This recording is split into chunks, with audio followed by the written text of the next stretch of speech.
এখন পেমেন্ট বাড়ানো সম্ভব নয়, সাফাই কর্মীদের বললেন মেয়র বিধান উপাধ্যায় আসানসোলে। ন্যূনতম 15,000 টাকা বেতন বৃদ্ধি, প্রমাণপত্র, পিএফ সুবিধা সহ একাধিক দাবিতে গত 7 দিন থেকে আসানসোল পৌর নিগমের অধীন 106টি ওয়ার্ডের সাফাই কর্মীরা কর্মবিরতি চালিয়ে যাচ্ছে, যার ফলে আসানসোল শহর জুড়ে আবর্জনার স্তূপ এলাকায় এলাকায় ছড়িয়ে পড়ছে। একদিকে সাফাই কর্মীদের কর্মবিরতির, অপরদিকে বিভিন্ন রাজনৈতিক দলের তরফে বিক্ষোভ প্রদর্শন চলছে আসানসোল পৌর নিগমে। অবশেষে আজ দুপুরে একটাই আসানসোল পৌর নিগমের মেয়র বিধান উপাধ্যায় স্পষ্টভাবে জানিয়ে দিলেন এই মুহূর্তে সাফাই কর্মীদের কোনো পেমেন্ট বাড়ানো যাবে না। তাছাড়া মেয়র বিধান উপাধ্যায় কি বললেন শুনে নেওয়া যাক।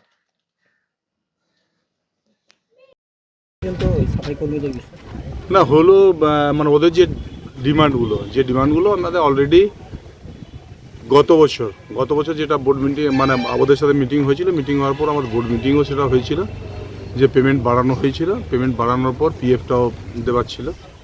তো আমাদের অলরেডি পেমেন্টটা তো দেওয়া হয় 10 টাকা করে, যেটা বাড়ানো হয়েছিল 358 টাকা 57 টাকা ওটা দেওয়া হয়, এবং 50 টাকা যেটা পিএফের ছিল সেই পিএফেরটাও অলরেডি আমাদের হয়ে গেছে, সবারই রিফ্লেক্টও প্রায় হয়ে গেছে। আমরা অলরেডি সেগুলো বড়োতে পাঠিয়ে দিচ্ছি, পিএফটাও হয়ে গেছে। তো এবারে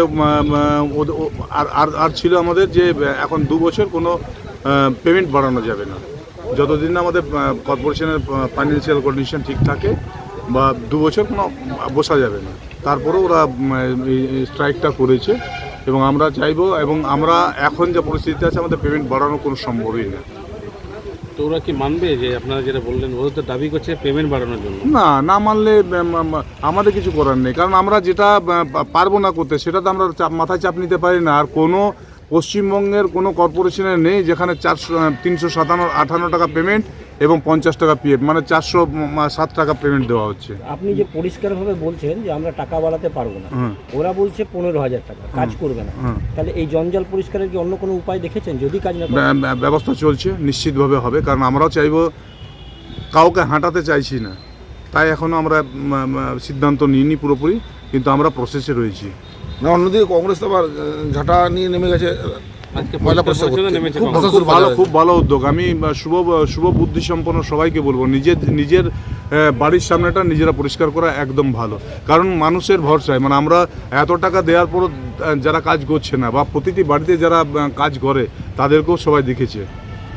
কংগ্রেস পক্ষ থেকে বলছে যদি ময়লা না পরিষ্কার হয় সব ময়লা তুলে নিয়ে কর্পোরেশনে ঢুকিয়ে দেবো। ফেলুক, অসুবিধা কী আছে, ফেলতেই পারে।